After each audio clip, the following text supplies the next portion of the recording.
Hello साथियों, नमस्कार। मैं Santosh Kumar, promoter, business coach and motivator. आज मैं सफलता के जो दुश्मन होते हैं उनके बारे में आपको कुछ बताऊंगा। सफलता के तीन बहुत ही बड़े दुश्मन होते हैं, the three enemies of success. उनमें सबसे पहला हमारा जो दुश्मन होता है, एनिमी होता है, वो है हमारा इनडिसीजन। इनडिसीजन क्या होता है साथियों? हम किसी भी कार्य को करने के लिए शुरुआत करते हैं तो किसी भी कार्य को करने के लिए पहले हम डिसीजन लेते हैं। बिना डिसीजन के कोई भी कार्य नहीं होता। और जब हम किसी भी कार्य को करने की शुरुआत करते हैं तो सबसे पहले डिसीजन लेते हैं। और जब डिसीजन लेते हैं तो कुछ लोग हमारे साथी या कुछ हमारे फैमिली मेम्बर्स या कोई भी साथ में जो भी होता है वो हमारे डिसीजन में आकर के इन्वॉल्व होता है। वो कहता नहीं भाई, ये नहीं करना चाहिए। और जब हमें वो ला करके इन्वॉल्व करते हैं कि नहीं भाई ये नहीं करना चाहिए, तो हमारे अंदर क्या होता है, सेकंड जो हमारा एनिमी शुरू हो जाता है वो होता है डाउट्स। और कई तरीके से लोग हमें बताते हैं कि नहीं, इसमें तुम सक्सेस नहीं होगे, इसमें बहुत ज़्यादा लॉस हो जाएगा, तुम इसमें पैसा जो भी इन्वेस्ट करोगे वो पैसा आपका बर्बाद हो जाएगा। स्टूडेंट से कहते हैं नहीं, तुम साइंस ग्रुप नहीं हैंडल कर पाओगे, तुम डॉक्टर नहीं बन पाओगे, तुम इंजीनियर में नहीं बन पाओगे। इस प्रकार से जो आपने डिसीजन लिया होता है और जो आपने डिसीजन प्रॉपरली लिया है, आपके पेरेंट्स ने डिसीजन लिया है, आपके फैमिली मेम्बर्स ने जो डिसीजन लिया, उसमें क्या होता है, इनडिसीजन हो जाता है। मीन्स वो डिसीजन को आप भूल जाते हो। और क्यों भूलते हो? क्योंकि कई लोग जो आपके, कई बार क्या होता है जब हम दूसरों की बात को सुनते हैं तो डाउट्स हमारे अंदर पैदा हो जाते हैं। सेकंड जो एनिमी होता है हमारी सफलता का, वो होता है हमारे अंदर जो डाउट्स क्रिएट हो जाते हैं। और जो हमारे अंदर डाउट्स क्रिएट हो जाते हैं वो सेकंड हमारे एनिमी है। और वो किससे तैयार होता है? जब हम इनडिसीजन करते हैं। कोई भी मैंने डिसीजन लिया तो उसमें इनडिसीजन, किसी के द्वारा कहने से हमने इनडिसीजन किया। जब हम उसे इनडिसीजन करते हैं तो क्या होता है कि हमारे अंदर डाउट्स पैदा हो जाते हैं। जब किसी भी कार्य के लिए डाउट्स पैदा हो जाते हैं तो डाउट्स साथियों सबसे बड़ी बीमारी होती है, संदेह सबसे बड़ी बीमारी होती है। अगर आपको अपने आप पर भी संदेह हो जाए तो निश्चित रूप से आप अपने आप को पहचानना भूल जाओगे। जैसे आप खाना खाते हो और खाना आपको लग रहा है कि ये भोजन किसी ऐसे व्यक्ति ने पकाया है जिसने साफ सफाई नहीं किया, तो आपके अंदर एक डाउट पैदा हो गया। तो आप खाना को बार बार टटोलोगे, उसमें सर्च करोगे कहीं इसमें कोई गलती तो नहीं है, कहीं इसमें कुछ गलत तो नहीं पड़ा हुआ है। और आपके अंदर एक डाउटफुल जब खाना खाओगे तो वो खाना या तो आपको बीमार कर देगा या आपके हेल्थ को ठीक नहीं रखेगा। मीन्स आपको स्वास्थ्यवर्धक आपके लिए नहीं होगा। ये सेकंड जो डाउट होता है बहुत खतरनाक होता है साथियों। थर्ड होता है आपका, जो थर्ड पॉइंट होता है वो होता है फियर।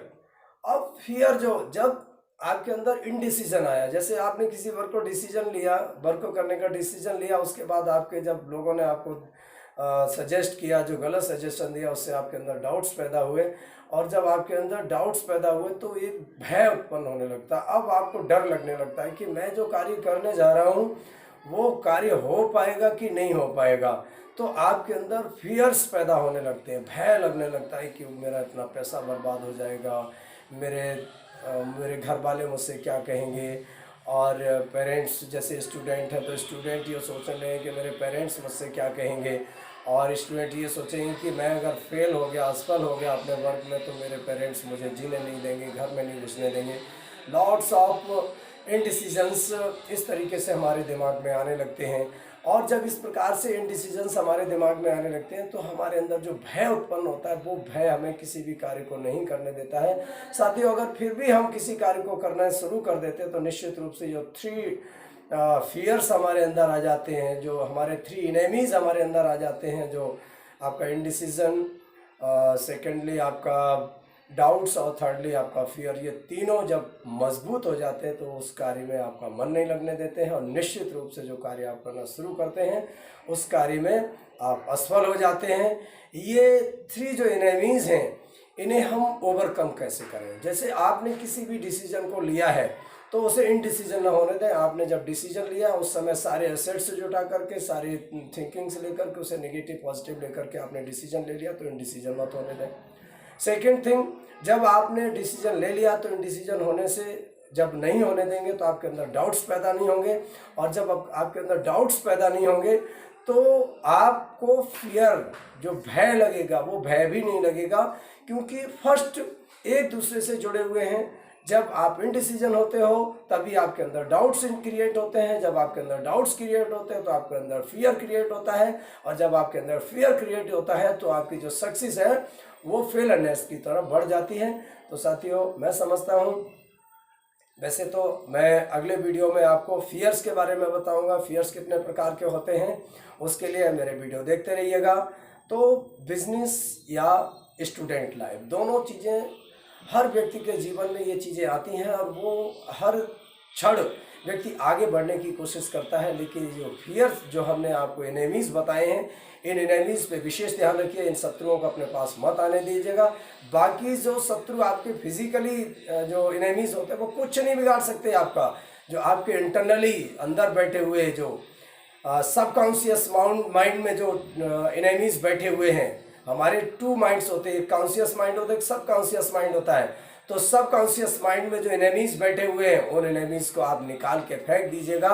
अगर उन एनेमीज़ को आपने नहीं निकाला तो साथियों, कभी जीवन में सफलता नहीं मिल सकती है। बस आप दर दर भटकते रहेंगे, दूसरों को कभी ईश्वर को दोष देंगे, कभी बिजनेस को दोष देंगे, कभी अपने साथी को दोष देंगे, कभी अपने परिवार को दोष देंगे, कभी अपने जो पार्टनर होता है उसे दोष देंगे, कभी अपनी कंपनी को दोष देंगे, और कभी अपने सब्जेक्ट को दोष देंगे, कभी अपने टीचर को स्टूडेंट दोष देंगे, कभी अपने स्कूल को दोष देंगे, कभी अपनी सुविधाओं को दोष देंगे। तो इस तरीके से आपकी ज़िंदगी निकल जाएगी, सफलता आपको नहीं मिलेगी। प्लीज़ मैं आपसे रिक्वेस्ट करता हूँ, इन 3 दुश्मनों को अपने साथ मत आने दीजिएगा। अगर आपने इन 3 दुश्मनों से छुटकारा पा लिया तो निश्चित रूप से सफलता आपकी होगी, और वो सफलता आपको मिलेगी जिसके बारे में आपने कभी विचार भी नहीं किया था। Thank you. अगर आपको मेरा वीडियो पसंद आया हो तो लाइक और शेयर करते रहिएगा। अगले वीडियो में आप देखेंगे फियर्स कितने प्रकार के होते हैं, फियर्स में क्या क्या हम सोचते हैं। That's all.